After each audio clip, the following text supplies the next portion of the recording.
আসসালামু আলাইকুম। আকবর আপনাকে যুক্ত করা হয়েছে, আপনি বলেন তাহলে। আউযুবিল্লাহি মিনাশ শাইতানির রাজিম। বিসমিল্লাহির রহমানির রহিম। আসিফ ভাই কেমন আছেন ভাই? ভালো আছে, কিন্তু আপনি তো প্রথমেই আউযুবিল্লাহি মিনাশ শাইতানির বললেন, আমি তো এখন উড়ে চলে যাচ্ছি, আকাশে উড়ে চলে যাচ্ছি। জি ভাই, আমি শয়তানের থেকে আশ্রয় নিলাম, আল্লাহর আশ্রয় নিলাম। শয়তানের কবল থেকে আরকি। হ্যাঁ, আল্লাহ আমাকে আমাকে আমার মতো শয়তানকে উড়াইয়া ফেললো এইমাত্র একদম। বুঝছেন? যাক, আপনি তো উপলব্ধি করতে পারছেন যে আপনি উঠতেছেন, যাক এটাই তো অনেক বড় পাওয়া। যাই হোক ভাই, ব্যাপারটা হচ্ছে নবী সাল্লাল্লাহু সাল্লাম কিন্তু বলে গেছিলেন কিয়ামতের আগে কি কি হবে। তো এই যে তুরস্কে যে ঘটনাটা ঘটলো, এটা কি কিয়ামতের আলামত না ভাই? আপনি কি এটা জোক কি করতেছেন নাকি মানে সিরিয়াসলি বলতেছেন? দেখেন সিরিয়াসলি ভাই, মানে জোক জোক কিয়ামতের আগে সরি জোক সরি এমন বিষয় নিয়ে বলে আকবর সাহেব শুনেন। জোক এমন বিষয় নিয়ে করেন না যেখানে আহ, হাজার হাজার মানুষ সে জীবন চলে গেছে, ওটা নিয়ে জোক করেন না। আপনি জোক না, ছাড়া যদি যোগ কোনো করার ইয়ে করতে চান, হ্যাঁ, তাহলে তাহলে সরি, আমি বলেন। ইন্টারাপ্ট করলাম কথার মধ্যে। ব্যাপারটা হচ্ছে আমি ছোটবেলা থেকে শুনে আসতেছি হুজুরদের মুখে যে কিয়ামতের আগে ঘন ঘন ভূমিকম্প হবে। যেমন 2015-তে যখন নেপালও হলো তখনও শুনেছি ঘন ঘন ভূমিকম্প হবে। তো এগুলো কি কিয়ামতের আলামতের মধ্যে পড়তে পারে না? না, আমি মোটেও যোগ ভাই যোগ দেখেন, করতেছি না, আমি দেখেন এইগুলা এগুলা কথা হচ্ছে স্রেফ স্টুপিড কথাবার্তা।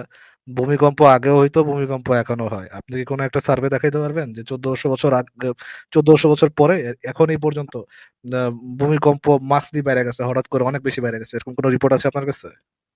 না না না না। তাইলে ভাই এই কথা সামনে আর আগায় না। আপনি এটার উপর বেস করে যে পয়েন্ট দিতে গেছেন সেই পয়েন্ট বলেন না আপনি, আর অন্য কিছু বলা থাকলে সেটা বলেন। কিন্তু ফারাজ ভাই, আচ্ছা, যে জিনিসটা আমরা সবসময় দেখি যে এরকমের একটা ঘটনা যদি ইউরোপে ঘটতো, তাহলে মুসলমানদের মধ্যে একটা বড় অংশ আছে, তারা কিন্তু বলতো যে আল্লাহর গজব পড়ছে। হ্যাঁ, মনে করেন ডেনমার্কে যদি এই খুব ঘটনা ভাই ঘটতো। খুব খুশি হইতো তারা, তারা হুম, ইয়ে হইতো, মানে খুবই খুশি হইতো আল্লাহর, মানে কাফের মরছে কাফের মরছে, এটা তো তাদের জন্য একটা সুখের জিনিস, খুশির জিনিস, এটা তাদের খুশির উচিত সংবাদ। শিক্ষা বলতো, উচিত শিক্ষা হয়েছে ফ্রান্সে যদি হইতো, উচিত শিক্ষা হয়েছে এই এরা আমাগো নবীর কার্টুন আঁকছে। হ্যাঁ, উচিত শিক্ষা হয়েছে এরকম কিন্তু আমরা ভাই মনে রেগুলার করেন শুনি। তো যদি জার্মানিতে হইতো, যদি এনি হাও আপনি ওখানে ভিকটিম হইতেন, তাহলে এখানে মানে আজকে বাংলাদেশে কি হইতো ভাই? মানে আজকে মনে করেন ঘরে ঘরে ঈদের আনন্দ, ঈদের খুশি। হ্যাঁ, মানে একটা জাতিগোষ্ঠী, একটা জনগোষ্ঠী, একটা সম্প্রদায় কিভাবে এরকমের মানে এত মানে মানে মানে ড্যামেজড ব্রেইনের হইতে পারে, এই জিনিসটা না এদেরকে না দেখলে বোঝা যায় না। এত ড্যামেজড কিভাবে হইতে পারে, এত ড্যামেজ ব্রেইন কিভাবে থাকতে পারে একটা পুরো সম্প্রদায়ের মানুষের ভিতরে। সবাই এরকম অবশ্যই না, সবাই না। কিন্তু আমি দেখছি যে বড় অংশ এরকম, একটা বিরাট অংশ এরকম। ভাই দেখেন ঠিক মানে একই কাজ কত হাজার একই কাজ হাজার তো মানুষ মারা আপনারাও গেছে এখানে, করতে আকবর ভাই পারেন একটা ভাই। সেকেন্ড, একটা সেকেন্ড। হাজার হাজার মানুষ এখানে মারা গেছে এবং তারা ট্রুলি বিশ্বাস করে যে কোনো একটা অমনি বেলাভেলেন্ট বিং, কোন একটা পরম করুণাময় অসীম দয়ালু সত্তা, সে ভূমিকম্প দিয়ে মুসলিমদেরকে মাইরে সে তার মায়া দেখাইতেছে। সে সে দেখতে না, চাইতেছে পরীক্ষা যে নিচ্ছে ভাই। কারা। এটা ভুল বুঝলে আকবর তো ভাই হবে না। ডোন্ট এটা হচ্ছে ইন্টারাপ্ট মি, ইমানের। আমাকে সরি সরি ইন্টারাপ্ট করে না। সরি, বলুন বলুন। বলতে আমি আমি আপনার, আপনি মনে করেন না যে আপনাদেরকে বিশালভাবে মিস রিপ্রেজেন্ট করবো, আমি ওটা মনে করেন না। ওই অমনিবিরাবলেন্ট বিং যে জানে আগে থেকে জানে, without any shadow of A doubt absolutely জানে কারা ইমান রাখবে কারা ইমান রাখবে না, কারা তাকে পছন্দ করে কারা তাকে, কে তারা পছন্দ করে না। এটা 100% without any shadow of A doubt জানার পরেও সে ভূমিকম্প দিতেছে, সাধারণ মানুষের জীবন নষ্ট করতেছে, বাচ্চাদের মারতেছে, বাচ্চাদের মাইরা মাইরা, এবং ওই ওই গাধা, যে গাধা গরু যারা আছে, যে গাধা গরু এরকম মনে করে যে অমনি বিনাবলেন বিগ আমাদের মাইরা মাইরা টেস্ট নিতে যায়, সে আবার সে একই সাথে অমনি বিনাবলেন, সে একই সাথে পরম করুণাময় অসীম দয়ালু, তারা আবার দুই একজন বাচ্চাদেরকে উদ্ধার করতে পারতেছে। এটা ভালো জিনিস, অবশ্যই এটা আনন্দের জিনিস, বাচ্চা উদ্ধার হইতেছে। হাজারো মরা মানুষের বিষের সামনেই তারা বলতেছে আলহামদুলিল্লাহ আলহামদুলিল্লাহ, বাচ্চা উদ্ধার হয়েছে আলহামদুলিল্লাহ, প্রেজ করতেছে কাকে? ওই ব্যক্তি, যেই ব্যক্তি ওই বাচ্চাটাকে বিষের ভিতরে ঢুকাইছে, মানে এতক্ষণ মানে সাফার করাইছে, ওই ব্যক্তি যার মানে একটু সামনে গেলে হয়তো বা আরেকজনের লাশ পড়ে আছে, সেই সত্তাকে তারা মানে আলহামদুলিল্লাহ সুবহানাল্লাহ বলে গলা ফাটায় শেষ করে ফেলাইতেছে। পাগল হলে মানুষ ভাই এরকম এরকম করে ভাই, মানে কত বড় রাম ছাগল হলে মানুষ এই ধরনের সত্তায় বিশ্বাস করে। এবং এদের মূল লক্ষ্য থাকে ওই এলাকায় কোনো একটা অক্ষত কোরআন শরীফ পাওয়া গেছে কিনা বা একটা অক্ষত মসজিদ পাওয়া গেছে কিনা, যে জিনিসটার ছবিটা ওনারা ফেসবুকে পোস্ট করে বলবে যে দেখো আল্লাহর কি মজেদা দেখছো, 1 লাখ মানুষ মারা গেছে কিন্তু এই যে মসজিদের কিছু হয় নাই। মানে আল্লাহ পাকের চিন্তা করেন এগুলো তাদের ধর্ম তারা। ব্যবসায়ীরা করলে ঠিক আছে ভাই, এই যে এই ছবিগুলো তুলে এ করে ধর্ম ব্যবসায়ীরা এগুলো দিয়ে মজা করলে, মানে প্লিজ করলে একটা একটা কথা বোঝা যায়, সাধারণ মানুষরা কি মানে একটু ব্রেন খাটাতে পারে না ভাই? মানে তাদের দৃষ্টিতে আল্লাহ পাক একটা যে ক্যারেক্টার, সেই ক্যারেক্টারটা কিরকম, সেই ক্যারেক্টারটা হচ্ছে মানে 5 মাস বয়সী শিশুকে সে রক্ষা করতেছে না, কিন্তু কোরআন শরীফ সে রক্ষা করতেছে। বা মসজিদ একটা ইট পাথরের মসজিদ বা একটা কাগজে লেখা কোরআন, এইটা সেই আল্লাহ পাকের কাছে বেশি ইম্পর্টেন্ট একটা 5 মাসের একটা বাচ্চার থেকে, একটা জলজন্ত একটা মানুষের থেকে, সেটা তার কাছে বেশি ইম্পর্টেন্ট। এটা সে বাঁচাইছে, এইজন্য এখন তাকে প্রেইজ করতে হবে। ওয়াও! আল্লাহ তুমি কি মহান! তুমি একটা কাগজের একটা কোরআন পড়তে দাও নাই, বা একটা ইট পাথরের মসজিদ তুমি ভাঙো নাই। তুমি লাখ, লাখ শিশু মেরে ফেলাইছো। মানে কি রকমের প্যাথেটিক এদের চিন্তা ভাবনা! এরা কিভাবে মানুষ হিসেবেই বা নিজেদেরকে কিভাবে পরিচয় দেয়, এটাও আমি বুঝি না মাঝে, মাঝে। আ জন্ম মৃত্যুর মালিক একমাত্র আল্লাহ। তারা এটা বিশ্বাস করে। একই সাথে বিশ্বাস করে যে বাচ্চাগুলা মারা গেছে তারা আপনাকে বলতে দিব। আমার এই কথা বলা শেষেই আপনাকে বলতে দিব। একমাত্র আল্লাহ তারা বিশ্বাস করে। তারা বিশ্বাস করে যে বাচ্চাগুলা যারা মারা গেছে তাদের মরণ এইভাবেই লেখা ছিল। এবং একই সাথে তারা মানে হাজার, হাজার বাচ্চা থেকে ২-১ জন বাচ্চা যখন বের হইতেছে, যখন ২-১ জন বাচ্চা বেঁচে যাচ্ছে, তখন তারা বলতেছে কি? আলহামদুলিল্লাহ। আল্লাহই বাঁচাইছে। আল্লাহ কত মহান দেখো। হ্যাঁ, ভাই আকবর আপনার ভাই আপনি বলেন তাহলে। হ্যাঁ। আচ্ছা, তাহলে একটা কথা বলি ভাই। মানে একটা ঘটনা শেয়ার করি। ছোট্ট একটা ঘটনা, অবশ্যই আপনাদের সময় নষ্ট করব না। তো এই ঘটনাটা আমি কিভাবে বুঝলাম যে আল্লাহ তাআলা যার মৃত্যু যেখানে লিখছে সেখানে সেভাবেই হবে। তো আমার চাচ্চু ছিলেন, উনি কখনো মহাসড়কে উঠতেন না। খুবই ভয় পেতেন যে উনি সড়ক ভাই দুর্ঘটনায় মারা এই জিনিসটা আমি একটা কথা বলি আপনাকে, হ্যাঁ? জি, আপনার মৃত্যু কখন, কোথায়, কিভাবে হবে সেই জিনিসটা আমি যেটা লিখে রাখছি সেভাবেই হবে। কিন্তু আমি যেটা লিখে রাখছি সেটা আমি আপনাকে কখনোই বলব না। আপনার মরার পর এটা আমি প্রকাশ করব। এখন আপনি আমার কথাটাকে ভুল প্রমাণ করতে পারবেন? উম না, এটা তো সম্ভব না। আমারও একটা প্রশ্ন আছে। জি, আপনি জি। কি আসলেও বিশ্বাস করেন যে আ আ জন্ম মৃত্যুর মালিক একমাত্রই আল্লাহ এবং যেভাবে আপনার অবশ্যই, মৃত্যু লিখে রাখছে ওইভাবেই আপনি মারা যাবেন? ওটাকে আপনি ট্রুলি বিশ্বাস অবশ্যই, করেন? অবশ্যই বিশ্বাস করি। কোনো না কোনো ওসিলার মাধ্যমে আল্লাহ আমাকে নিয়ে নিবেন। তাহলে এটা তো হইতে আপনি পারে। আপনার খুনের বিচার জীবনেও চাবেন না নাকি? এ না, এবং এবং খুনের রাস্তায় চলাফেরার সময় কি আপনি ডান পাশ বাম পাশ দেখে রাস্তা পার হন? নাকি আপনি বিন্দাস, মানে গাড়ি সাঁই, সাঁই করে যাচ্ছে, মানে হাইওয়েতে গাড়ি সাঁই, সাঁই করে যাচ্ছে, আপনি বিন্দাস হাঁটা শুরু করে দেন। যে ডাইনে এইজন্য বায়ে না তাকায়। এইজন্যই তো আল্লাহ তাআলা আমাকে চোখ দিয়েছেন, বুদ্ধি দিয়েছেন। আমি যেন আ না, না, ২ না। দিক থেকেই আল্লাহ পাক যেটা লিখে রেখেছে সেই সময় তো আপনার মৃত্যু হবে। সেটা যদি সত্য হয়, আপনি চোখ দিয়ে যতই দেখেন, চোখ দিয়ে মাথা দিয়ে যতই আপনি করেন না কেন, আল্লাহ পাক যেই সময় আপনার মৃত্যু লিখে রেখেছে, হ্যাঁ? আপনি হ্যাঁ, যত ৫০,০০০ চোখ যদি আপনার সারা শরীরে যদি চোখে, চোখে ভর্তি করে দেয়া হয়, সেই চোখ দিয়েও আপনি আপনার আপনার মৃত্যু ঠেকাতে পারবেন না ভাই। হ্যাঁ? আল্লাহ পাক যদি লিখে রেখে থাকে যে আজকে বিকাল ৫ টার সময় ৫টা ৩ মিনিটে আকবর সাহেবের মৃত্যু হবে। আকবরের মৃত্যু হবে। এটা যদি আল্লাহ পাক ডিসাইড করে রেখে থাকে, আপনার সারা শরীরে চোখ ভর্তি করে রাখলে আপনি সারা দুনিয়া দেখলে আপনি সেই মৃত্যুকে ঠেকাইতে পারবেন না। তাহলে হুদাই কেন আপনি আল্লাহ পাক আমাকে চোখ দিয়েছে এই যুক্তি কেন আনতেছেন ভাই? বুঝলাম না তো ভাই।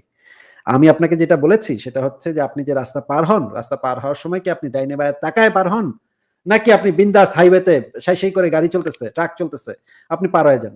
কারণ আপনি তো জানেন যে আল্লাহ পাক যদি লিখে রাখে তাহলে তো আপনার মানে রাস্তা পার না হইলে আপনি মরে যাবেন। আর যদি আল্লাহ পাক যদি লিখে না রাখে যে আপনার মৃত্যু হবে না, তাইলে শত, শত গাড়ি এসে আপনাকে কিছু করতে পারবে না। তাই না? শত, শত গাড়ি আপনার উপর দিয়ে চলে যাবে। আপনার উপর দিয়ে ট্যাংক চলে যাবে। কিন্তু আপনার কিচ্ছু হবে না, চুলটাও বাঁকা হবে না। এই বিশ্বাসটা কি আপনার ভাই আছে? এই বিশ্বাসটা অবশ্যই আছে। এখানে তো আমি তো তাহলে ভাই একটু আল্লাহ পরীক্ষা করে দেখতে চাই। একটু পরীক্ষা করে দেখতে চাই। আপনি একটু আমাদের সামনে ভিডিওটা অন করে মানে বিষ খেয়ে একটু দেখাবেন। যে আপনি আল্লাহর উপরে পরিপূর্ণ বিশ্বাস রাখেন এবং আল্লাহ পাক যদি দেখি এই মুহূর্তে আপনার মৃত্যু লিখে রেখে থাকে, তাহলে তো বিষ খাইলেই আপনার মৃত্যু হয়ে যাবে। আর যদি লিখে না রেখে থাকে, তাহলে বিষ খায়া মানে উল্টায় ফেলবেন আপনি। সব বিষ খায়া কত কইরা ঢেকুর তুলবেন একটা, কিছুই হবে না আপনার।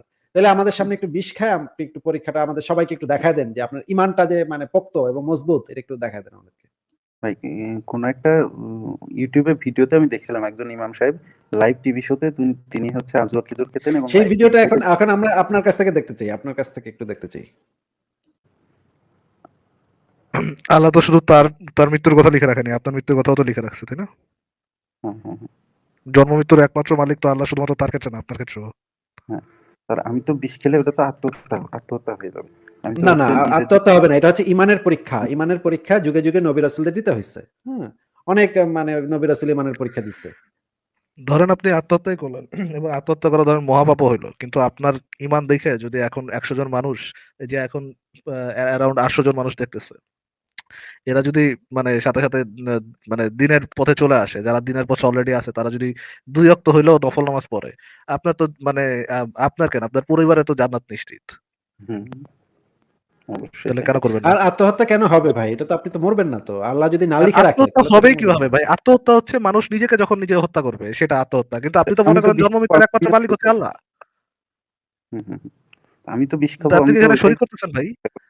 মানে আমি আব্বু মৃত্যু সাহেব, আপনি বিষ কি এখানে খেয়ে কোনোভাবে শরীক করতেছেন কিনা? মানে আপনি কি বলতে চাচ্ছেন যে এখানে আপনারও একটা ভূমিকা আছে? যে আপনি নিজের জানটা নিয়ে নেওয়ার ক্ষেত্রে আপনার কি কোনো ভূমিকা আছে নাকি সম্পূর্ণ ভূমিকাটা হচ্ছে আল্লাহ পাকের? কোনটা? অবশ্যই সম্পূর্ণ ভূমিকা আল্লাহ তাআলার হাতে। তাইলে কিন্তু আপনি তাহলে একটা আবার কথা, আত্মহত্যা আত্মহত্যা কেমনে শব্দটা হয়? ব্যবহার করতেছেন কেন? অনেকে আবার অনেকে বলেন না বিষ যে খেয়ে স্কলাররা বলছে, আল্লাহ স্কলাররা বলছে এজন্য বাঁচিয়েছেন। আপনিও বলতেছেন। এটা বলেন না ভাই। আমরা কিন্তু মানে স্কলার কি আব্দুল্লাহ বলছে সেটা নিয়ে কথা বলতেছি না। আমরা লজিক্যালি কথা বলতেছি। যদি হ্যাঁ, জন্ম মৃত্যুর একমাত্র মালিক আল্লাহ হয়ে থাকে এবং আপনি তা বিশ্বাস করেন, তাহলে আর যদি আল্লাহর সাথে কোনো কিছু অ্যাসোসিয়েট করাটাকে মানে শিরক করা বলা হয়, তাহলে আপনি জন্ম মৃত্যুর একমাত্র মালিক আল্লাহর কথার মধ্যে আপনি নিজের কোনো অ্যাক্টিভিটি কেন ঢুকাচ্ছেন? ঢুকায়ে শিরক কেন করতেছেন? নাউজুবিল্লাহ, আমি বলতে নাউজুবিল্লাহ। চাচ্ছি অনেকে আপনার তো তো বিষ খায়। ঈমান বিষ তো খেয়ে তো পোক্তই বেঁচে না। যায়। সেক্ষেত্রে তো আল্লাহ তো বাঁচিয়ে দেন। অনেকজনকেই তো বাঁচিয়ে দেন। ভাই তাদের হায়াত বাঁচাইলে তো তাকে একটু আপনারও খারাপ। বাঁচাই দিবে।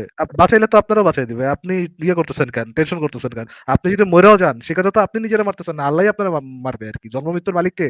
আল্লাহ। আর যদি বাইচে যান, তখন আপনি তো বাঁচলেন না। আপনারে বাঁচাবে কে? আল্লাহই বাঁচাবে। অসুবিধা নাই কিন্তু ভাই। আমি তো আপনাদের নবীও বিষ খায় মরছিল। এটা একটা মানে শহীদি মৃত্যু হবে। বুঝছেন? আচ্ছা, বিশ্বাস।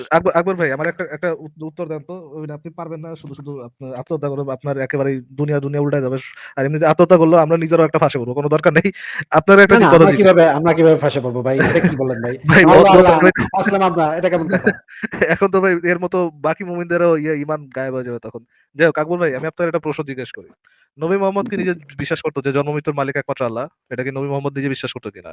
আপনি যাকে হ্যাঁ, আল্লাহ রাসূল মনে করেন, সে কি বিশ্বাস করতো? অবশ্যই বিশ্বাস করতেন তিনি। তাহলে সে মারা গেছিল কিভাবে, সেটা কি জানেন আপনি, নাকি জানাতে হবে? তিনি দীর্ঘদিন ধরে অসুস্থ ছিলেন এবং সম্ভবত কোনো একজন কিভাবে অসুস্থ? ইহুদি কোনো একজন বুড়ি তাকে বিষ খেয়েছিলেন। বিষ এবং খাওয়াইছিল, হ্যাঁ, আমার ইহুদি কথা বড়ি হচ্ছে বিষ খাওয়াইছিল এটা এবং এটাতে এটা তিনি সাফার করতে করতে মারা গেছেন। এটা ঠিক বলেছেন, এখন এটা ঠিক বলেছেন। এখন আমরা তো এখন দেখি বিষ আপনি আমার খাইলে একটা তো কথা বলেন। মানুষের একটু জি, একটু কথা, আমার ওই বিষ খায় মরছে কিনা সেটা সেটা প্রমাণ করা লাগবে না, সেটা অলরেডি প্রমাণ হয়ে যাবে। আপনি আমার একটা ইয়ে করেন। মোহাম্মদ কি ওই ওই ইহুদি বুড়িকে হত্যার শাস্তি দিয়েছিলেন কিনা? না উনি তো মারাই গেছিলেন। উনি তো সম্ভবত দিতে পারেন নাই। হ্যাঁ, কে মারা গেছিল? উনি ইহুদি বুড়িকে মারা হয়েছিল? আসিফ ভাই কি বলে সেই না, লোক? না, না, না, না, ইহুদি না উনি পরীকে তো মারা হয়েছিল। কি মৃত্যুদণ্ড বলেন দেয়া হয়েছিল। আপনি? ইহুদি বুড়িকে মানে ওই শাস্তি দেওয়া হয়েছিল না বিষ মিশানোর জন্য? কি বলেন আপনি? তো এখন যদি আপনি কাউকে জেনে বিষ বলতেছেন মেশানো নাকি হয় না তাহলে জেনেই বলতেছেন? না, আমি ঠিক জানতাম না। যে এইমাত্র জানতে পারলাম। যাই হোক, এখন যদি কেউ যদি সেই আমাকে বিষ খাওয়ায়, তাহলে আপনি আমি তো আমাকে এটা বলেন, আকবর সাহেব, আমাকে আমাকে একটা জিনিস বলেন তাহলে। মোহাম্মদ যদি আসলেও বিশ্বাস করে থাকে যে জন্ম মৃত্যুর একমাত্র মালিক আল্লাহ, তাহলে তাকে যে বিষ খাওয়াইছে সেই মহিলাটাকে কেন শাস্তি দিল সে? মোহাম্মদ যদি ধরেন, আপনি আমরা বলতে পারেন যে ভাই তারে বিষ খাওয়াইছে এই জন্য মোহাম্মদ মারে নাই, ওই বিষ খায় আরেক সাহাবী মরে গেছে এই জন্য তারে শাস্তি দিচ্ছে, এটাও আপনি আমার বলতে পারেন। সেক্ষেত্রে আমার প্রশ্ন একই থাকবে, যে মোহাম্মদ যদি আসলেও মনে করে জন্ম মৃত্যুর মালিক একমাত্র আল্লাহ, তাহলে ওই ব্যক্তির মারার অপরাধে ওই মহিলাকে কেন শাস্তি দিতে গেল? কেননা সে তো আসলেও বিশ্বাস করে জন্ম মৃত্যুর একমাত্র মালিক আল্লাহ। তো আপনাকে এত হ্যাঁ, কিন্তু কঠিন করে প্রশ্ন করেন ফারাজ কেন? ভাই, একটু সহজভাবে মানে বললে ঘটনা তো আরো মানে কঠিন ঘটনা আছে, বুঝছেন? আপনি তো যে ঘটনা বললেন তার থেকে অনেক কঠিন ঘটনা আছে। যেমন ধরেন একবার কি হইছে যুদ্ধের ময়দানে মানে মুহাম্মদের সৈন্যবাহিনী সব ভাইগা গেছে, হ্যাঁ? পালায়া গেছে তারা রাইখা, মুহাম্মদের রাইখা। আর মুহাম্মদের চারপাশে হচ্ছে শত্রু দল ঘিরে ধরছে। এখন মুহাম্মদ তো মানে ফ্যাসাদে পড়ছে। এখন তো আপনি কিন্তু নিশ্চয়ই মনে আছে যে মুহাম্মদের সাথে কিন্তু শত ফেরেশতা বাহিনী থাকে, হ্যাঁ? ফেরেশতা বাহিনী মনে হয় তখন আ কই গেছিল বুঝতে পারতেছি না, হ্যাঁ? তো তখন মোহাম্মদ ডরে দূর মানে পেটে গেছিল আর কি মনে হয়। মানে মোহাম্মদ তখন ভয়ে আদমরা, বুঝছেন? মোহাম্মদের ভয়ে তখন আদমরা হয়ে গেছে। তখন সে বলতেছে যে, "এই শত্রু বাহিনীর সাথে যারা মানে জিহাদ করবে এই মুহূর্তে যারা আমাকে মানে বাঁচাবে, তাদের জন্য রয়েছে জান্নাত।" আমি হাদিসটা একটু দেখাই দিই। বুঝছেন? এই মুহূর্তে যারা হচ্ছে মানে শত্রু বাহিনীর হাত থেকে তাকে রক্ষা করবে, তাদের জন্য আছে জান্নাত। বুঝছেন? এই ফেরেশতা বাহিনী কই গেল কিছুই বুঝলাম না ভাই। দেখেন, হাদিসটা দেখেন। সহিহ মুসলিম ইসলামিক ফাউন্ডেশন 4490। আনাস ইবনে মালিক থেকে বর্ণিত যে রাসূলুল্লাহ সাল্লাল্লাহু আলাইহি ওয়াসাল্লাম উহুদ যুদ্ধের দিনে কেবল 7 জন আনসার ও 200 কুরাইশ মুজাহিদ সাথীসহ শত্রু বাহিনী কর্তৃক অবরুদ্ধ হয়ে পড়েন এবং তারা তাকে বেষ্টন করে ফেলে। তিনি বললেন, মানে মুহাম্মদ বললেন, কে আমার পক্ষ থেকে শত্রুদের প্রতিহত করবে? তার জন্য রয়েছে জান্নাত। অথবা বললেন, সে জান্নাতে আমার সঙ্গী হবে। এই ভাই, সমস্ত ফেরেশতা বাহিনী কোথায়? জন্মমৃত্যুর একমাত্র মালিক আল্লাহ বলে প্রিচ করা মোহাম্মদ।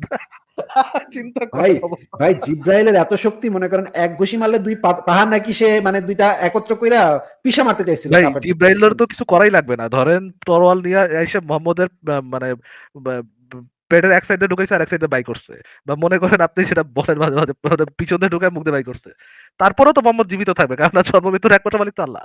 তারপরে তো তার কিছুই হওয়ার কথা না। জিব্রাইল এসে বলবো যে আমি ধ্যান কবজ করবো না, করবো না, করবো না। দেখি সে তোরা সে কেমনে ধরেন মার, মার, ওইভাবেই তোরা তলোয়ার তো দিয়ে খুশি সারা মার। জীবন কাটাইতে পারতো। তার তার এক সাইডে তলোয়ার ঢুকে আরেক সাইডে বাইরে হইছে, ওইটা নিয়ে এসে সারা জীবন কাটাইতে পারতো, ওইটা নিয়ে এসে মরবে না জীবনে। সে এরকম বিশ্বাস করে, এরকম একটা সত্তা আছে, তার সত্তা আছে তার পিছনে, মানে তাকে এসে মানে নিযুক্ত করে রাখছে, ওই ওই ও তাকে মেসেজ পাঠায়। তো সেই লোক এরকম ভয়ে লুঙ্গি লুঙ্গি মাথায় তুলা মার্কা কথা কেন বলবে যে আমার যে বাঁচাবে সে জান্নাতি? মানে শত্রুদল চারপাশ দিয়ে ঘিরা ফেলছে, সে বলতেছে যে আমার পক্ষ হয়ে শত্রুদের মোকাবেলা করবে, প্রতিহত করবে, সে যে আমার সাথে জান্নাতে যাবে। আরেকটা হাদিস দেখেন, ইমান বেচা লোকের নিজের ইমান ইমান সাত আসমানের উপরে উঠে গেছে ভাই, কি একটা অবস্থা। ইমান, ইমান কই গেল ভাই? দেখেন আরেকটা বুখারী শরীফের তাওহীদ পাবলিকেশনস এর ২৮85 নম্বর হাদিস দেখেন। আয়েশা হতে বর্ণিত, তিনি বলেন, এক রাতে আল্লাহর রাসূল জেগে কাটান, মানে সারা রাত জেগে কাটাইছে, চিন্তা করেন, মানে ঘুমাইতে পারেনি। আহারে বেচারা, সারা রাত না ঘুমায় কাটাইছে দেখেন। অতঃপর তিনি যখন মদিনায় এলেন, এই আশঙ্কা প্রকাশ করলেন যে আমার সাহাবীদের মধ্যে কোনো যোগ্য ব্যক্তি যদি রাতে আমার পাহারায় থাকতো। ভাই চিন্তা আরে করছেন? আরে সারা রাত টেনশনে বেচারার ঘুমায় নাই। বেচারা ঘুম ঘুম আসে না। এইখানে দেখেন তার তার 1400 বছর আগের এক ল্যাংটা পাগল কি বলে গেছে না বলে গেছে, এই তাকে নবী বানায় একজন ভদ্রলোক আকবর সাহেব এসে বলতেছে যে ওই ওই লোকের কথা শুনে সে বিষ খাইতেও রাজি। বিষ খাইতেও রাজি কারণ কেন বিষ খাইতে রাজি, কারণ ওই লোক প্রিচ করে গেছে জন্ম মৃত্যুর মালিক একমাত্র হচ্ছে আল্লাহ, সে বিষ খাইলেও মরবে না। আর এই লোকের এই লোকের নবীর অবস্থা দেখেন। ধরেন নিজেরই খবর নাই। নিজেরই খবর নাই। সে সারা রাত জায়গায় ভয়ে দেখেন, ভয়ে জায়গা কাটাইছে সারা রাত। আইসা যদি কোপ মেরে দেয় রাত্রেবেলা, কেউ কোথাও কাফের আইসা, কি সারা রাত সে একটা জায়গা অবস্থা কাটাইছে বেচারা। বাইরে ভাই, আপনারা তো স্ক্যাম করে দিচ্ছে ভাই, আপনারা তো চরম ভাবে স্ক্যাম করে দিচ্ছে ভাই। তো আপনি স্ক্যাম হয়েছেন কার দ্বারা? প্রিমিটিভ মানে গুহাবাসী দ্বারা আপনি স্ক্যাম হয়েছেন, এটা কোনো আর কথা রে ভাই? যদি ওই আপনার যেভাবে স্ক্যামার যদি মনে করেন হইতো আধুনিক, মানে স্মার্ট, মানে হইতো, মনে করেন টেক পারসন হইতো, অ্যান্ড্রয়েড হ্যাকার হইতো। অ্যান্ড্রয়েড টেন দ্বারা আপনি যদি স্ক্যাম হইতেন তারপরেও বোঝা যায় এটা এটা কথা। আপনি এই কেমনে ভাই? কোথাকার কোন ১৪০০ বছর আগের এক গাধা টাইপের লোক, যে নিজেরই রক্ষা করতে পারে না, সে এসা পক করতেছে ফেরেশতা নাকি, জন্ম মৃত্যুর মালিক আল্লাহ। ফেরেশতা নাকি একবারই দিয়া নাকি মানে মহাদেশ দেশ-টেশ উড়ায় দেয়। সে নাকি চাঁদরে ২ ভাগ করে এক খন্ড নাকি পাহাড়েরই পাশে ফেলছে, আরেক খন্ড ওই পাশে ফেলছে। এরই ভাই কি? কেমনে কি ভাই? কেমনে কি? আপনারা কেমনে বিশ্বাস করেন আপনারা ভাই নবীকে এগুলো নিয়ে ভাই? যেভাবে আপনারা নবীকে নিয়ে যেভাবে তুচ্ছ তাচ্ছিল্য করতেছেন না, একদিন অবশ্যই বিচার হবে আপনাদের। আল্লাহ তাআলা বিচার ঠিক একদিন অবশ্যই হবে, বিচার এটা করবেন। এটা আমরা এখন ভাবলাম, কিন্তু যে এখন লোক এখন নিজে কথা ওই হচ্ছে বিচার মানে না, আকবর ভাই একটু বুঝে নেন, যে লোক নিজেই ওই জিনিস বিশ্বাস করে না যে একদিন তো বিচার হবে, না একদিন এই ভাই, হবে সে হবে, যে লোক নিজেই এটা বিশ্বাস করে না, যে লোক নিজেই মানে আপনার মূলা ধরা দিছে যে জন্ম মৃত্যুর মালিক একমাত্র আল্লাহ, সেই লোক নিজেই সেটা বিশ্বাস করে না। আপনি যে বলতেছেন একদিন বিচার হবে, ওই জিনিসও কি মোহাম্মদ আসলে বিশ্বাস করতো, নাকি ওই জিনিস আপনার একটা মূলা, আপনার একটা মানে এটা এটা এইভাবে আপনি এখন স্ক্যাম মৃত্যুর হয়েছেন? ভয়টা ভাই, সরি আমি ইন্টারাপ্ট করলাম। মৃত্যুর ভয়টা হচ্ছে এমন একটা ব্যাপার যেখানে আপনার যখন আপনি বুঝতে পারছেন আপনার আপনার সামনে মৃত্যু আসতেছে, ওইরকম সময় আপনার মাথায় সর্বপ্রথম কাজ করবে যে ওই আশেপাশে সময় কেউ ইমান আছে থাকবে না, কিনা, তার কাছে আপনি ওই সময় ইমান থাকবে হেল্প না চাইবেন, তাই না? তো আকবর ভাই, ওই সময় ইমান হ্যাঁ, থাকবে না। ধরেন আপনার একটা ইমান তো অবশ্যই থাকবে। আপনার আপনার একটা মৃত্যু যদি আপনি আপনার দেখেন একটা আপনার সিচুয়েশন খুব দিই, সন্নিহিত। আপনার একটা সিচুয়েশন দিই, আপনার একটা সিচুয়েশন দিই। মনে করেন, মনে হুম, করেন আপনি একজন বীর যোদ্ধা, আপনি ৪৫ মিনিট ধরে লড়াই করছেন, আপনার এখন হাত চলতেছে না, পা চলতেছে না, চোখে ঠিক মতো দেখতে পারতেছে না, মরুভূমির মধ্যে আপনি মানে পড়ে পড়ে আছেন, তলোয়ার হাতে নিয়ে পড়ে আছেন, এবং আপনি দেখতেছেন আপনার সামনে ২০-২৫টা কাফের আসতেছে আপনারে মানে জবেহ দেওয়ার জন্য, এবং তখন আপনি মানে কোনোভাবে দেখতেছেন ওইটা, ওই সময় কি আপনি মনে করবেন যে না, জন্ম মৃত্যুর একমাত্র মালিক আল্লাহ না, জন্ম মৃত্যু মানে এই কাফেররা মানে মেরে ফেলাইতে পারে, আল্লাহ যদি চায় আমি আপনার যে বিশ্বাসটা, আল্লাহ চাইলে আমি মরবো, আল্লাহ যদি না চাই আমি মরবো না, তাহলে আমি বেঁচে থাকবো, ওই বিশ্বাসটা কি তখন হারায় যাবে, নাকি ওই বিশ্বাসটা দৃঢ় থাকবে, কোনটা থাকবে? আমার যদি কোনো সিচুয়েশন আসে আমি অবশ্যই আল্লাহর কাছে সাহায্য চাইবো। হ্যাঁ? আল্লাহ কাদের আমি মাধ্যমে আপনারে সাহায্য প্রশ্ন করবেন করছি, বিভিন্ন আপনার কি ওই ওসিলার মাধ্যমে। বিশ্বাসটা থাকবে নাকি বিশ্বাসটা থাকবে না? আকবর ভাই আমার সাথে অন্য কথা বললেন না। অবশ্যই থাকবে, অবশ্যই থাকবে। আমাকে ওই যদি কথা দেন বিশ্বাসটাই তো, যে বিশ্বাসটার কথা আপনি আমাকে বলতেছেন থাকবে, যে বিশ্বাসটার কথা আপনি বলতেছেন যে মোহাম্মদ আপনাকে করতে বলছে, যেটা বলতেছেন আপনি সত্য বলে আপনি মাইনে নিছেন, সেই বিশ্বাসটাই তো আমরা মোহাম্মদের মধ্যে দেখতেছি না। বাংলা কথা বুঝান নাই ভাই এতক্ষণ ধরে আমরা কি বললাম ওই হ্যাঁ, জিনিস আমি বুঝান বুঝতে নাই। পারছি। হ্যাঁ, আমি বুঝতে যে পারছি। বিশ্বাসের কিন্তু যে উনি বিশ্বাসটা আপনি সাহায্য নিজে রাখবেন, যে বিশ্বাসের কথা বলতেছেন যে আপনি হাত চালাতে পারতেছেন না, পা চালাতে দাঁড়াইতে পারতেছেন না, চোখে দেখতে পারতেছেন না আপনি, ওই সময় আপনি বিশ্বাস রাখবেন যে শুধুমাত্র আল্লাহ চাইলেই আপনি মরবেন, আল্লাহ যদি চায় আপনি বেঁচে থাকবেন তাহলে আপনি বেঁচে থাকবেন। ওই বিশ্বাসটা যে আপনার জান্নাতের মূলা ধরাইছে বা পরকালের মূলা, আল্লাহর মূলা যেটা ধরাইছে যে লোক, সেই লোক নিজেই বিশ্বাস করতো না। যদি বিশ্বাস করতো তাহলে বলতো না যে আমার বাঁচাইলে সে জান্নাতি, আমার বাঁচাইলে সে জান্নাতি। সেই লোক কেন বলবে সেই কথা? সে তো জানে যে যদি আল্লাহ চায় তাহলে সে বেঁচে থাকবে, আর আল্লাহ না চাইলে সে মারা যাবে। সে তো জানেই আগে থেকে। এখন উনাকে নবীকে বাঁচাইতে তো আল্লাহ সরাসরি আসবেন না বা কোনো অলৌকিক ঘটনা ঘটবে না, ওইখানে মানুষের দ্বারাই তো ঘটনা ঘটবে, এটা তো ওসিলা মাত্র। তো ওই জন্য উনি ওই সম্ভবত ওসিলা যদি সাহায্য হয়, চেয়েছিলেন ওই মানুষের ওসিলা যদি কাছে। হয় আকবর ভাই, যে কোনো কথা বলার জন্য জাস্ট বলার জন্য বললেন না। এটা আপনি কিন্তু বিশ্বাস করেন এই জিনিসটা আসছে ঈশ্বর থেকে। ওটার এত জাস্ট কোন রকম গোঁজামিল দিয়ে মিলাইতে হবে এই জন্যই বলার, এরকম বলে না। আপনি যেটা বললেন মাত্র যে উসিলা, এই উসিলার জন্য তো মানুষের তার চিৎকার করে বলা লাগবে না। ওই উসিলা তো ওই উসিলা তো তার বলার কোনো দরকারও নাই। কারণ ওই উসিলার মালিককে, মানে ওই জিনিসটা করাবে কে? সরি, ওই জিনিসটা করাবে কে? ওই জিনিসটার দায়িত্বটা কার? ওই জিনিসটা কি দায়িত্ব মোহাম্মদের নাকি ওই জিনিসটার দায়িত্ব কে বাঁচবে কে মরবে ওই দায়িত্বটা কার? ওই অ্যাক্টিভিটিটা কে চালাবে? মোহাম্মদ চালাবে নাকি আল্লাহ নিজে চালাবে? সিচুয়েশন এমনটা থাকে না, আমি যদি নদীতে পড়ে যাই, আমি সাঁতার চালাবে জানি না, কে হয়তো ভাই? তুমি চালাবে কে? আকবর ভাই চালাবে কে? ওই সিচুয়েশনটা ওই অ্যাক্টিভিটিটা করবে কে? মোহাম্মদ করবে না আল্লাহ করবে? কে করবে? অবশ্যই আল্লাহ করবে। তাইলে মোহাম্মদ যদি বিশ্বাসই করে যে ওটা শুধুমাত্র আল্লাহ করবে, ওইটার দায়ভার শুধুমাত্র আল্লাহ, করতে পারবে শুধুমাত্র আল্লাহ, তার প্যান্ট ভিজে যায় হুম। কেন? কিন্তু আমি ফারাজ ভাই এই জিনিসটা বুঝতে পারলাম না যে মোহাম্মদের যদি এরকম বিশ্বাস থাকতোই যে আল্লাহ কোনো না কোনো উসিলা মারফত তো বাঁচাবেই তারে, সে সারা রাত না ঘুমায় জায়গা কাটাইলো, ঘুমাসে না সারা রাত, ঘুমাসে না পড়ার টেবিলে, তার যে সারা রাত যে ঘুম আসলো না ভয়ে ঘুমাতে পারি টেনশনে। না সারা রাত ধরে, বুকের ভেতর হাহা করে। হ্যাঁ, হ্যাঁ, হ্যাঁ, হ্যাঁ। তো এই যে সারা রাত যে ঘুমাইতে পারলো না বেচারা, এইটা মানে কেন? এটা তো আমি বুঝলাম না। আকবর ভাই এই প্রশ্নটার উত্তরটা দেন তো ভাই। আল্লাহ তো কোনো না কোনো উসিলা মারফত বাঁচাইবেই। এটা নিয়ে সারা রাত এটা সে নিয়ে কেন তার ঘুমাইবে প্যান্ট না? ভিজবে কেন? তার তার মানে অবস্থা এরকম খারাপ হবে কেন? তার মুখ ফুটে কিছু বলাই লাগবে কেন? সে তো বিশ্বাসই করে অলরেডি, মনে প্রাণে বিশ্বাস করে যে আল্লাহ চাইলে আমি মরবো, নাইলে আমি মরবো না। সে তো ওটা মনে প্রাণেই বিশ্বাস করে। আচ্ছা আর ভাই, আল্লাহ যদি আমি মারতেই চায় তাহলে সে ভালোর জন্যই মারবে। এটার জন্য এটা নিয়ে এত টেনশনেরও কিছু নাই, তাই না? তার বিন্দাস থাকার কথা তার। হ্যাঁ, এখন আমি এই হাদিসটা সম্পর্কে আমি পড়ালেখা করিনি, আমি বলতে পারবো না। তবে আমি ডিফেন্ড করার চেষ্টা মানে করব। হাদিসটা যতটুকু হাদিসটা তো আকবর ভাই, শুধু এই হাদিস দিয়ে না, আপনার পুরা থিওলজি ইটসেলফ, থিওলজি, বিশ্বাস, অন্ধবিশ্বাস যেটাই বলেন, আপনার এটা একেবারে গোড়া থেকে রং। গোড়া থেকে রং কি জন্য? এই হাদিস যদি আমি বলতেছি না হাদিসের সহিহতা নিয়ে কোনো ইয়ে আছে, আমি সেটা বলতেছি না। হাদিস যদি মনে করেন একেবারে ফেলায়ও দেন, চুলার মধ্যেও ফেলায় দেন, তারপরেও আপনার ধর্ম গোড়া থেকে রং থাকবে। কারণ আপনাদের ধর্মের মধ্যে তো এটলিস্ট মৃত্যুর ইয়ে আছে, রাইট? যে আহ, কোনো মানে কি খুন করার শাস্তি আছে, রাইট? খুন করা যদি শাস্তি থাকে তাহলে তো আপনারা কখনোই বলতে পারবেন না যে আহ, কি জন্ম মৃত্যুর একমাত্র মালিক আল্লাহ। এই কথা তো আপনাদের মুখ থেকে জীবনে বাইরে পসিবল না। কেননা যখনই আপনি বলবেন যে অন্য কেউ এই কাজ করছে, তাহলে আপনি সাথে সাথে শরীক, এর মধ্যে শরিক করতেছেন যে না, জন্ম কিন্তু মৃত্যুর মালিক একমাত্র আল্লাহ না। হ্যাঁ, আসিফ কিন্তু ভাই। ফারাজ ভাই আমি যেটা বুঝলাম না যে উনি এই হাদিসটা পড়ে নাই বলতে কি বুঝাইলো? মানে আমি এই না, জিনিসটা আমি বুঝলাম না। আমি আমি আমি বোঝাতে এক চাইলাম, আমি সেকেন্ড, এক মাত্রই সেকেন্ড, আপনি এক বুঝতে সেকেন্ড, পারছেন। এক সেকেন্ড আকবর ভাই, আমি তো হাদিসটা আপনাকে পড়েই শুনাইলাম। এরপরেও আপনি বলতেছেন আপনি হাদিসটা পড়েন নাই। এটা দ্বারা আপনি আসলে কি বুঝাইলেন সেটা আমি জানতে চাচ্ছি। আপনি কি এটা বুঝাইলেন যে এই হাদিস নিয়ে কিভাবে গোঁজামিল দিতে হয় সেটা আমি এখনো শিখি নাই। এই হাদিসটা হুম, মাত্র দেখলাম, এটা নিয়ে কিভাবে গোঁজামিল দিতে হয়, এই জিনিসটা এখন পর্যন্ত আমার জানা নাই। আমি এই গোঁজামিলটা শিক্ষা আসবো, শিক্ষা এসে এই হাদিসটা নিয়ে পরে এসে একদিন গোঁজামিল দিয়ে যাবো। এটা কি আপনি বলতে চাইলেন? না, আমি বোঝাতে চেয়েছি, আমি মাত্রই আপনার থেকে হাদিসটা দেখলাম। এর আগে কখনো শুনিনি বা এই হাদিসটা সম্পর্কে এর ব্যাখ্যা বা ডিটেইলস আমি কিছুই জানি না।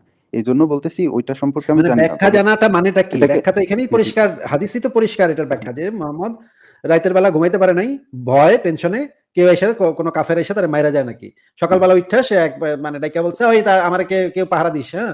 রাত্রে কিন্তু আমার ঘুমায় না। আমি কিন্তু ভয়ে কিন্তু ঘুম আসে না আমার রাত্রে।" হ্যাঁ? এটা আয়েশা হুম, বর্ণিত সহিহ হাদিস, বুখারী শরীফের সহিহ হাদিস। এইখানে এই বোঝার কাজটা আর কি বোঝার আর কি জি, বাকি আছে?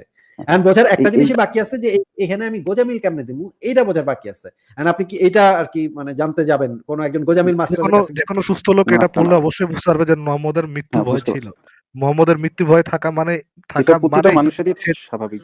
মৃত্যু ভয় থাকাটা প্রতিটা খুবই মানুষের স্বাভাবিক। ভাই যে কয়টা মানুষেরই থাকবে মৃত্যু ভয়, সে ইহজন্মে বিশ্বাস করে না যে জন্ম মৃত্যুর একমাত্র মালিক আল্লাহ। সে যদি বিশ্বাস করে যে আমার অন্য কেউ মারতে পারে বা আল্লাহ ইয়া ছাড়াই আমি মারা যাবো, কোনোভাবে মারা যাবো। আমি কোনোভাবেই দেখি না যে এটা কোনোভাবে আপনি মিলানো কি পসিবল যে ভাই সে লোক একই সাথে আমি বিশ্বাস ঠিক করে বুঝি নাই। যে আপনি জন্ম মৃত্যুর সরি একমাত্র ভাই মালিক আমি আল্লাহ। ইন্টারাপ্ট করলাম ভাই সরি। আপনি হচ্ছে বলা আছে কি সমস্যা বললেন নেই যে বলেন। মৃত্যু ভয় যদি কেউ বিশ্বাস করে তাহলে সে কোনোভাবেই জান্নাতি হবে না এরকম সে কোনোভাবেই বিশ্বাস করতে পারে না যে জন্ম মৃত্যুর একমাত্র মালিক আল্লাহ। না মৃত্যু ভয়ের ব্যাপারটা কি কোনোভাবেই যেন পসিবল না। না, না ফারাজ ভাই আপনার কথাটা মানে যুক্তিতে আমি করতে পারতেছি না। ভাই মৃত্যু তার ভয় তো মৃত্যুর থাকতেই ভয়টা থাকবে কেন ভাই? মৃত্যু ভয় আপনি মনে আমাকে করেন বলেন। আল্লাহর দ্বারা যে মৃত্যুটা হবে সেটাতে সে ভয় পেল। সেটাতে সে ভয় পেতে পারে না? অবশ্যই ভয় পাবে তো এটা তো খুবই স্বাভাবিক। মৃত্যুর ভয় তো আ থাকবে আচ্ছা ভয় প্রত্যেকটা আমি মানুষের। একটা থাকাটা তো সিচুয়েশন মাথায় রেখে ভয় আসিফ ভাই থাকাটা তো আমি একটা যৌক্তিক। ভয় থাকাটা তো যৌক্তিক। মনে করেন একটা সিচুয়েশন মাথায় আল্লাহর রেখে দ্বারাই সেই মৃত্যুটা হইলো সেইটাতেই সে ভয় পাচ্ছে।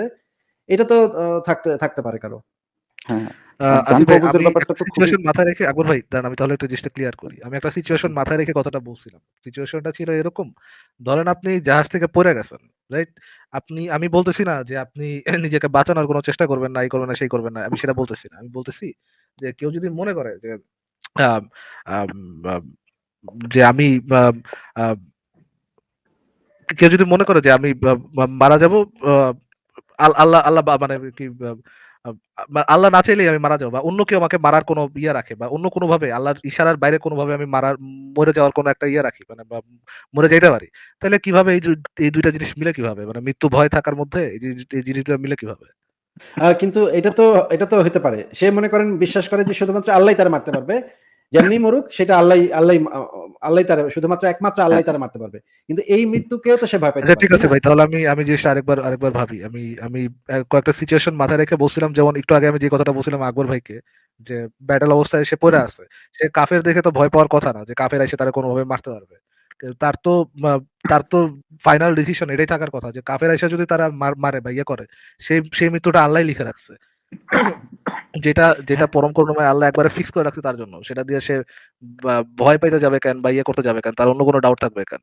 কেননা সে তো জানে যে আমি যেভাবে মারা যাবো সেটা আগে থেকে ফিক্স। কোন চেঞ্জ করার কোনো ওয়ে নাই। না নবীর ক্ষেত্রে এই জিনিসটা হবে যে ঘটনাটা ঘটবে সেটা ভালোর জন্যই ঘটবে। হ্যাঁ? এবং সে হচ্ছে গিয়ে সে যদি এখন মইরাও যায় তাইলে সেটা আচ্ছা ইসলামের আসিফ ভাই স্বার্থেই আমার একটা জিনিস এই বলেন তো মৃত্যুটা হবে। আপনি কি মনে করেন যে এই যে ইসের বিষয়টা যে জন্ম মৃত্যুর মালিক যদি একমাত্র আল্লাহ হয়, তাইলে কি আ পানিশমেন্ট দেওয়া যে কেউ খুন করছে তারে পানিশমেন্ট দেওয়া এইটা কি কোনোভাবে রিজনেবল পজিশনে পৌঁছানো যায়? না, এটা মানে ওই ব্যক্তিকে দায়ী করা যায় না। ওই ব্যক্তিকে দায়ী করে পানিশমেন্ট তো আপনি দিতেই পারেন। হুদাহুদি পানিশমেন্ট পানিশমেন্ট দিতে পারেন পানিশ মনে করেন। পানিশ ভাই দায়ী না করে পানিশমেন্ট দিবেন মানে হুদাহুদি মানে পানিশমেন্ট তো হুদাহুদি পানিশমেন্ট ওইটা অনৈতিক হবে। পানিশমেন্ট দেয়াটা অনৈতিক হবে। হুদাহুদিও আপনি পানিশমেন্ট দিতে পারেন কাউকে। কিন্তু ওই পানিশমেন্ট দেয়াটা ওই কাজের জন্য তাকে পানিশমেন্ট দেওয়াটা অনৈতিক হবে। একই সাথে তাহলে এখানে শিরকের একটা পজিশন চলে আসতেছে না যে একই সাথে মানে ইয়ে করতেছেন যে জন্ম মৃত্যুর মালিক একমাত্র আল্লাহ। একই সাথে তারা খুন করার জন্য তারা পানিশমেন্ট করতেছেন। এটা কেমনে? না ভাই মানে আল্লাহ মনে করেন হুদাহুদি সম্ভব পানিশ করতেছে ব্যাটারে। মনে করেন হুদাই করতেছে। ইচ্ছা, খুশি। সরি ভাই আমি ইন্টারাপ্ট এরকম করতেছি। ব্যাককলের মতো ইয়ে সম্ভবত হইলে তো এরকম সেখানে তো আর একটা কিছু বলার নেই ভাই। আমি কোরআন ব্যাককল হাদিস মার্কা খুবই কম মানে রিজনিং থাকলে মানে যে কোনো ধর্মের যদি এরকম ব্যাককল মার্কা রিজনিং থাকে তো সেখানে তো আর মানে কন্ট্রাডিক্টরি একেবারে সেলফ কন্ট্রাডিক্টরি ইয়ে থাকে। সেখানে তো আর কিছু বলার নাই। যে আমরা এটাই মানি ভাই। আমার সেলফ কন্ট্রাডিক্টরি হোক যেই হোক আমরা এমনি মানি। আমাদের ধর্মই এরকম যে মিনার যেমনে বলে আরকি। যে আমাদের স্কলার এমনি বুঝতো আমি এমনি বুঝি। সেখানে তো আর কিছু বলার নাই। কেউ যদি এরকম তাল গাছ ধরে বসে পড়ে সেখানে আর কি কাউকে কিছু বলার আছে সেখানে? আচ্ছা হ্যাঁ, তাহলে আমাদের আকবর ভাই আপনি বলেন। সরি ভাই আপনার কি কোনো প্রশ্ন আছে? আকবর ভাই জি, জি তাহলে ভাই। সেটা বলেন। এই রিলেটেড একটা কোয়েশ্চেন আছে। আমাদের ধর্মে এরকমটাও লেখা আছে কোথাও। আমি ঠিক রেফারেন্সটা মনে নেই। যে কেউ যদি একজন ব্যক্তিকে খুন করে তাহলে সে যেন পুরো মানব জাতিকে হত্যা করলো। এটা তাহলে আছে ব্যক্তি যদি সূরা তাকে মাইদার খুন করে ৩২ তাহলে নম্বর আয়াত। সূরা জি, জি মাইদার আপনি ৩২ ভালো নম্বর বলছেন। আয়াত এটা। সূরা মাইদার ৩২ এর পরের আয়াতটা ৩৩ নম্বর আয়াতটা কি আপনি পড়েছেন? না ঠিক। আপনি ৩৩ একটু নম্বরের বললে পরের ভালো। আয়াতটাতেই বলা আছে। এই আয়াতটাতে কিন্তু মুসলমানদেরকে উদ্দেশ্য করে বলা হয় নাই। এই আয়াতের শুরুতে যে কথাটা আছে, আমি বনী ইসরাঈলীদেরকে বলে দিয়েছিলাম, কেউ যদি একজন মানুষকে হত্যা করে তাহলে সে যেন একজন নিরপরাধ মানুষকে হত্যা করে তাহলে যেন সে পুরো মানবজাতিকে হত্যা করল। এই ভার্সটা হচ্ছে তালমুদের একটা ভার্স। তালমুদ থেকে নেয়া, ইহুদিদের ধর্মগ্রন্থ তালমুদ থেকে মুহাম্মদ চুরি করছে। চুরি করে তার ধর্মগ্রন্থে ঢুকাইছে। এইখানে যাদের উদ্দেশ্য করে বলা হয়েছে তারা মোটেও মুসলমান না। তারা হচ্ছে বনী ইসরাইল মানে ইহুদি জাতি। ইহুদি জাতিদেরকে উদ্দেশ্য করে এই ভার্সটা। এই আয়াতের পরের আয়াতেই বলা হয়েছে, অতঃপর তারা যদি ফিতনা ফাসাদ করে তাহলে তাদের মানে হাত এবং পা বিপরীত দিক থেকে কেটে দিতে হবে এবং তাদেরকে শুলে চড়াতে হবে। আয়াত দুইটা কি আপনি দেখবেন ভাই? আমি কি বের করব? না, না দেখা লাগবে না। আপনি আসিফ ভাই, সবসময় এটা সঠিক আচ্ছা, উদাহরণ দেন। এইখানে বলেন। ফিতনা, এক সেকেন্ড ফারাজ ভাই, এক সেকেন্ড। এখানে যে পরের আয়াতে যে ফিতনা কথাটা আছে, এই ফিতনা শব্দটা দ্বারা কি বোঝানো হয়েছে সেটা কি আপনি বলতে পারবেন? ফিতনা দ্বারা না, ঠিক আপনি একটু ভালো বুঝিয়ে দিলে ফিতনা, ভালো হতো। আল্লাহর পৃথিবীতে সর্বোচ্চ ফিতনা হচ্ছে শিরক করা।